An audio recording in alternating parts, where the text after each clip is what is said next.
राधे राधे दोस्तों। तो अपन दुर्गा सप्तशती सार बुक के तृतीय अध्याय के विषय में चर्चा करते हैं। तो उस चर्चा को अपन आगे कंटिन्यू करते हैं। ठीक है, ओके, ठीक है। यही जगत है, प्रकृति, यहाँ हर चीज़ है। मीठी शक्कर भी है और तीखी मिर्ची भी है।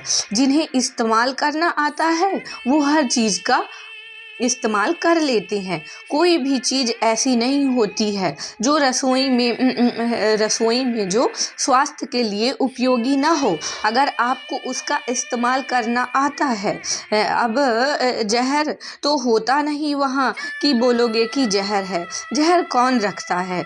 और जो जानते हैं दुनिया को, वो ये भी जानते हैं कि जहर का भी अगर सही से इस्तेमाल किया जाए, जहर का भी अगर सही तरीके से सही जगह पर और सही मात्रा में इस्तेमाल करो तो वो भी जहर भी प्राणदायी हो जाता है ना। तो ये आप जो एंटी वेनम प्रतिविष लगवाते हो ना, टीका लगवाते हो, ये क्या होता है?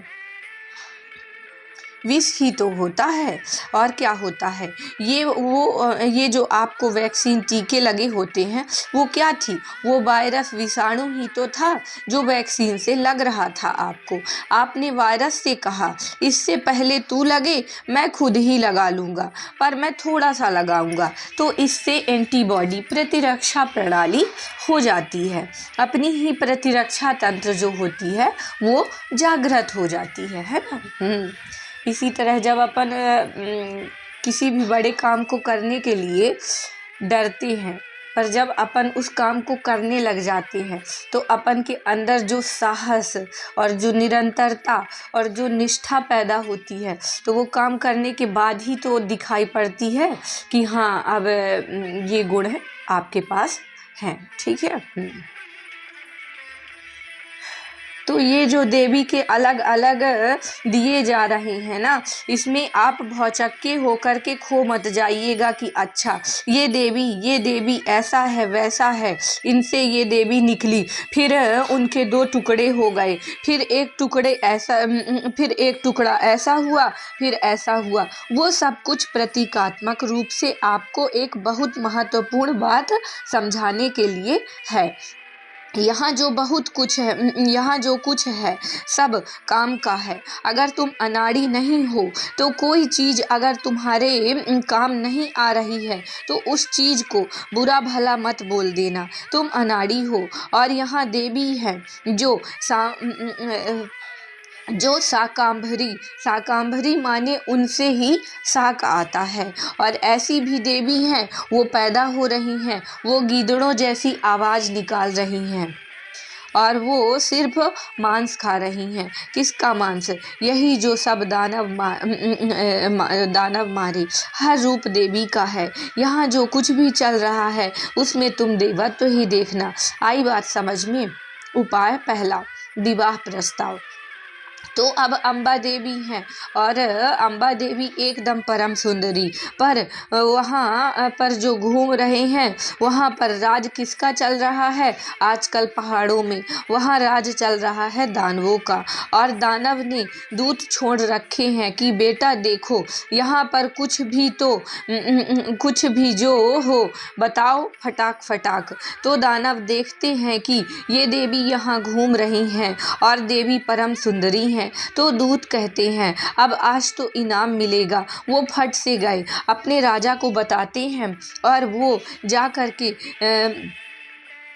बल्कि राजा को उकसाते हैं, आवेशित करते हैं, कहते हैं दुनिया की सबसे बढ़िया वाली गाय आपके पास, कामधेनु गाय आपके पास, सबसे बढ़िया वृक्ष आपने सब छीन लिया देवताओं से, कल्प वृक्ष, सबसे बढ़िया रथ आपके पास, सबसे बढ़िया सिंहासन आपके पास, सबसे बढ़िया सेना आपके पास, सबसे बढ़िया भृत्य सेवक आपके पास, महल सबसे ऊंचा आपके पास।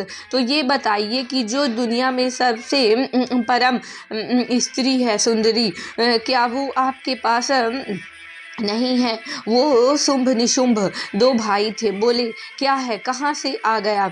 बोला वहाँ घूम रही थी, आप यहीं बैठे रह गए। तो बोलते हैं अच्छा, तो अभी समझो बात क्या है, क्या हो रहा है ये कि जब राजा भोगवादी होता है तो प्रजा भी भोगवादी हो जाती है, एकदम खत्म।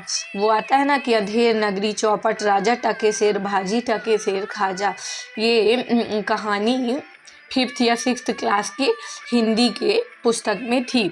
वहाँ पे ये पूरी कहानी दी हुई है। तो वो कहानी जो है टके शेर भाजी टके शेर खाजा और अंधेर नगरी चौपट राजा, उस कहानी को अगर आज के परिवेश में फिट किया जाए ना तो बिल्कुल फिट बैठती है कि एक राजा रहता है। वो कहानी अगर आपको अच्छी लगे तो आप देख लीजिएगा, ठीक है। हम दुर्गा सप्तशती पर चर्चा करते हैं। तो अभी समझो बात क्या है, क्या हो रही है कि जब राजा भोगवादी होता है तो प्रजा भी भोगवादी हो जाती है, एकदम ख़त्म। इस तीसरे अध्याय में हमें जगह जगह पता चलता है कि कैसे हिमालय का नाश कर रखा है इन दानवों ने, क्योंकि वही वहाँ राज कर रहे हैं। उनका काम ही है वहाँ पर आकर पूरे पहाड़ को खा जाना। फिर अंत में हमें ये भी पता चलता है कि जैसे ही इन दानवों का नाश होता है वैसे ही फिर वहाँ पर प्रकृति पुनः स्वस्थ हो जाती है। मतलब ये जो दानव होते हैं और जो बुरे बुरे, देखिए अभी क्या हो रहा है कि प्रकृति में अचानक से बाढ़ आ जाती है और हीट होता है और भूकंप आते हैं। तो ये सब प्रकृति का क्रोध है, ठीक है। आप जो प्रकृति के साथ कर रहे हैं वो माता को अच्छा नहीं लग रहा है, उसकी वजह से उनके जो जीव जंतु हैं, पशु पक्षी हैं, उनको तकलीफ पहुंच रही है। और जो अच्छे व्यक्ति हैं, जो साधु संत हैं, जो साधु संत मतलब ये नहीं है कि जो गेरुआ वस्त्र धारण करके और जंगलों में रह रहे हैं। साधु संत मतलब जिनका हृदय संतों जैसा है, वो गृहस्थ में भी मिल सकते हैं, वो बाहर भी मिल सकते हैं। और बाहर कोई गेरुआ वस्त्र पहने हुए है तो उसको संत नहीं बोल देते हैं। संत इंसान की अंतर आत्मा का प्रतिनिधि करता है, ठीक है। तो मतलब कोई भी व्यक्ति अगर करुण हृदय वाला है और सबके प्रति दया संभाव और सेवा का भाव रखता है तो वो हर व्यक्ति संत है, ठीक है। तो उनकी रक्षा के लिए और पशु पक्षी जीव जंतुओं की रक्षा के लिए कहते हैं ना, गीता में आता है कि यदा यदा हि धर्मस्य ग्लानिर्भवति भारत अभ्युत्थानम अधर्मस्य तदात्मानं सृजाम्यहम्। होता